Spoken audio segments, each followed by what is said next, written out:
Bonjour et bienvenue sur mon jardin dans les Landes. Alors aujourd'hui dans cette vidéo je voulais vous parler un petit peu des petites astuces que j'ai mises en place au jardin pour arroser et au-delà des astuces aussi la logique que j'utilise pour arroser. Alors que ce soit tous les végétaux que j'ai en pleine terre mais aussi les légumes au jardin potager. Et puis je vous montrerai aussi comment j'arrose certaines plantes quand elles sont en pot. Et par exemple les petites capucines qui sont derrière moi là dans une bassine en zinc. Voilà, je vais vous montrer tout ça. Puis ne partez pas avant la fin de la vidéo parce que j'ai un dernier petit conseil qui pourrait être bien intéressant. Allez, voilà, je vous montre ça. Il faut parfois être vigilant au jardin en ce qui concerne l'arrosage parce que, par exemple, cette nuit on a eu un orage, il a plu, il est tombé, vous voyez à peu près ici, c'est pas très net mais on voit, il est tombé 17 mm exactement. Et vous allez voir que dans mon sol sableux, on peut se laisser surprendre. Et puis on peut effectivement se laisser surprendre dans un sol sableux comme celui qui est de notre jardin. On a ici cette pivoine arbustive, il y a deux autres pivoines ici, voire une troisième. Et puis quand on regarde, alors 17 mm à la surface, on se dit j'aurais pas forcément à arroser dans la journée. Et puis on creuse et on voit que finalement les 17 mm, eh bien dessous c'est sec, vous voyez la différence de couleur entre le plus foncé à la surface, ça correspond à peu près à 2 mm, et puis dessous, voilà, c'est sec, l'eau n'a pas pénétré. Voilà, vous voyez, tous ces miettes, et ça ne colle pas. Donc c'est très piégeux, et donc quand on est dans un jardin comme ici, dans mon jardin dans les Landes, il faut faire attention, tout en sachant que 17 mm de pluie, ça correspond à 17 litres d'eau sur 1 mètre carré. Autrement dit, par exemple, sur ce massif-là, voilà, il y a cette pivoine arbustive, ces autres pivoines-là, on est pratiquement à 1 mètre carré. Donc, on considère qu'il est retombé 17 litres d'eau là-dessus. Eh bien, ça n'a pas mouillé la terre. Et alors, comme on peut le voir avec ce petit plant de chrysanthème, quand une plante a soif, elle nous le montre, et elle nous le montre rapidement, voilà. Elle est flétrie, c'est-à-dire que ses feuilles retombent un petit peu comme ça. On voit bien qu'elle n'est pas pleine d'eau. Elle est un petit peu en stress hydrique. On peut régler rapidement ce problème, bien sûr, il faut l'arroser. Si on se rend rapidement compte du fait que la plante manque d'eau, c'est moins grave que si par contre elle est en excès d'eau. Et là, par contre, elle nous le montre, et bien trop tard. En principe, elle jaunit et elle meurt parce que ses racines sont pourries. Il va falloir arroser ce petit plant de chrysanthème très rapidement. Et d'ailleurs, je vous montrerai, pas longtemps après l'arrosage, le fait qu'elle soit regorgée d'eau, que l'on appelle turgescent. Et revoilà notre petit plant de chrysanthème. Donc c'est à peu près 1h30 après l'avoir réimbibé d'eau. Voilà, on voit que la motte est un petit peu plus humide. Et il est bien donc turgescent, c'est-à-dire qu'il est bien gorgé d'eau, ce n'est plus flétri, son feuillage a changé d'allure. Voilà un bon exemple donc d'arrosage finalement, là ça s'est trempé. Et si je regarde la motte de terre, voilà je l'avais mis à tremper donc la motte s'est bien humidifiée. C'est impeccable comme ça, voilà. Et par exemple quand j'arrose les pieds de légumes, et notamment ici les aubergines ou les plants de tomates, j'ai installé ce système avec une bouteille d'eau, je sais que la contenance est à 1,5 litre. Et puis avec le débit que j'ai avec ma lance d'arrosage, je sais qu'il me faut, quand je commence à mettre l'eau dans la bouteille, je compte comme si je comptais des secondes, et je sais qu'il me faut 6 à 7 secondes pour remplir. Voilà, comme ça.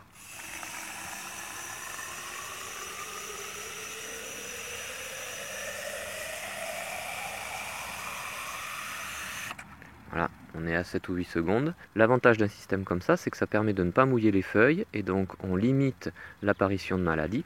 Et puis, comme je mets l'eau au pied de la plante, je n'en disperse pas partout. J'ai mis un paillage, comme vous pouvez voir. Ce qui se passe aussi, c'est que comme je n'arrose pas avec de l'eau partout, je ne tasse pas le sol. Voilà. Et puis, au niveau de la fréquence, pour mes légumes, là en ce moment, il a commencé à faire chaud. Je suis dans le sable et avec le sol que j'ai, vous voyez, mon sol, il est très sableux. Il s'émiette, voilà. Donc il faut vraiment surveiller l'arrosage. Alors ça c'est un exemple pour le potager, on peut voir dans d'autres cultures, et notamment les cultures en pot, on va pouvoir voir d'autres choses. Et on peut prendre l'exemple de ce petit érable du Japon. Alors là j'ai laissé sécher la motte, et on voit bien ici que la motte est relativement sèche, voilà, un petit peu partout. Et alors si j'arrose par exemple avec ma lance d'arrosage, comme on a vu au potager, si j'arrose, alors je vais dire que par exemple, alors ça c'est un pot d'1 litre, je vais dire, ben voilà, je lui mets 1 litre d'eau. Donc je vais compter 7 à 8 secondes. 1, 2,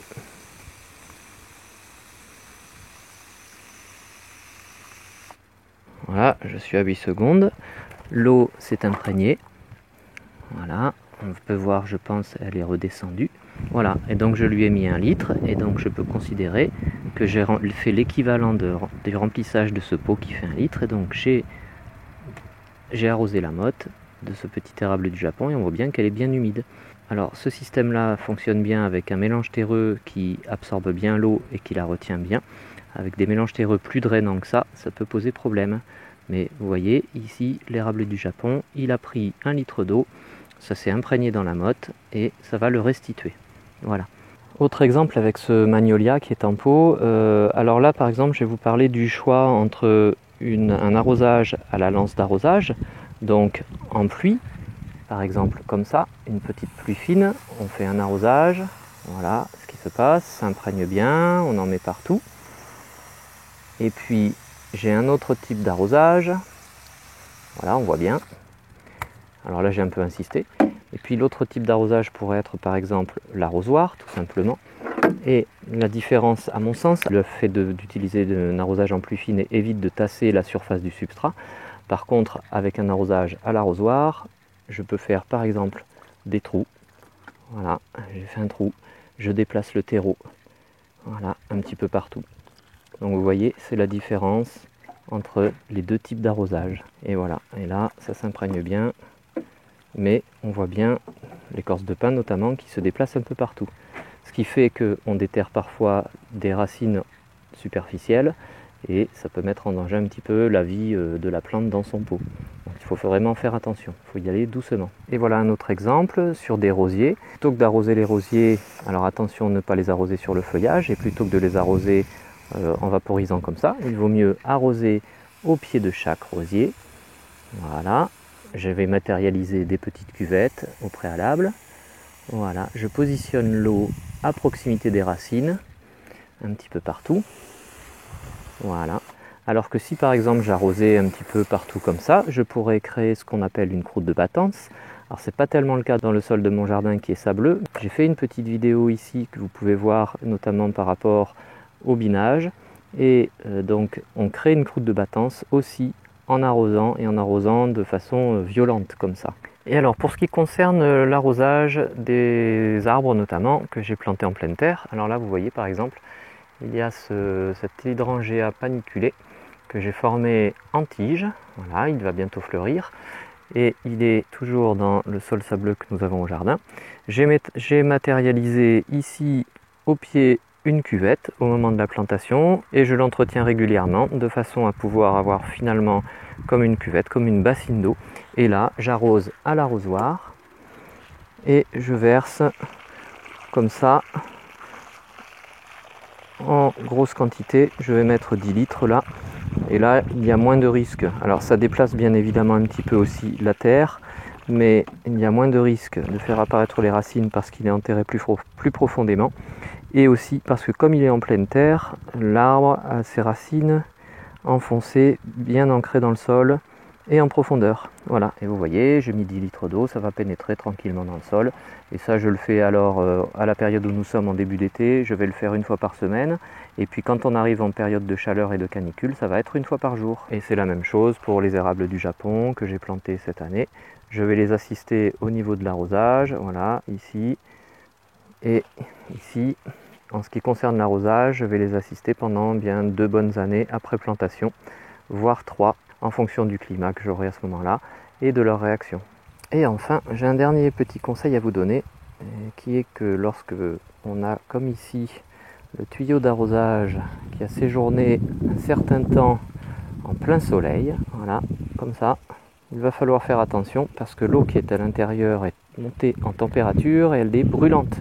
Donc si vous voulez arroser vos plantes, il va falloir faire sortir l'eau qui était brûlante. Alors soit on la fait sortir et puis on met sur un terrain nu, ou alors le mieux c'est d'avoir un récipient. Par exemple moi, vous avez vu, j'ai mon arrosoir, je peux sortir déjà une dizaine de litres d'eau. Le principal c'est de sortir l'eau qui est chaude voire brûlante, et d'après de pouvoir arroser avec une eau plus tempérée. Je vous remercie d'avoir regardé cette vidéo, et si elle vous a plu, n'hésitez pas à mettre un petit like comme d'habitude, ça fait toujours plaisir. Et puis si ce n'est pas déjà fait, vous pouvez vous abonner, n'oubliez pas, appuyez sur la cloche des notifications, comme ça vous pourrez recevoir les prochaines vidéos que je publie. Et puis je vous remercie d'être passé me voir une fois de plus, là encore ça fait plaisir, et à bientôt sur mon jardin dans les Landes, au revoir.